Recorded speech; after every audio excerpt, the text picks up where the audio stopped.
On January 15, 1919, a wall of molasses swept through Boston at 35 miles an hour. 21 people died. This is the Great Molasses Flood, and how it happened is somehow worse than the flood itself.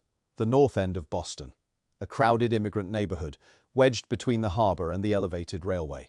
Right in the middle of it stood a steel tank, 50 feet tall, 90 feet across.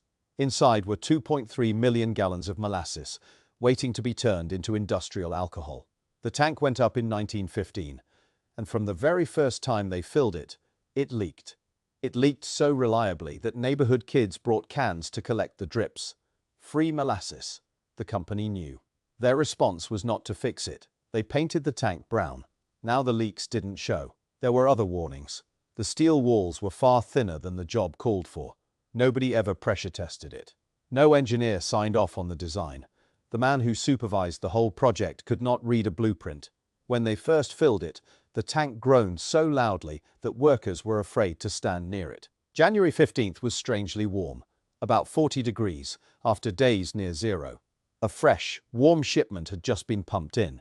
Inside the tank, pressure was climbing. Around noon, people nearby heard a sound they described as a machine gun.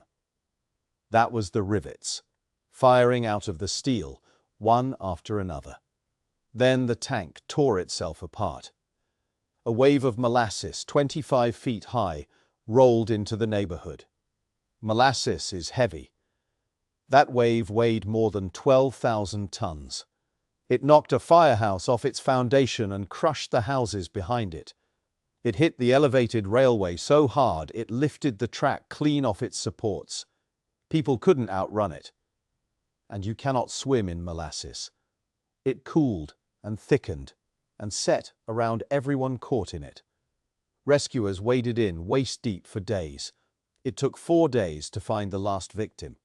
21 dead, about 150 injured. The cleanup ran for weeks. Boston Harbor stayed brown until summer, and in court, the company made its case. This was anarchists. A bomb. It took 3 years, hundreds of witnesses, and one of the first great class action suits in Massachusetts. The ruling: no bomb. The tank was just built badly, and nobody ever checked. The company paid out about $628,000, millions in today's money, and Massachusetts began requiring engineers to sign and seal their plans.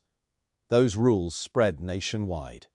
Locals swore that for decades afterward, on hot summer days, the North End still smelled sweet. Follow for more history that sounds fake, but isn't.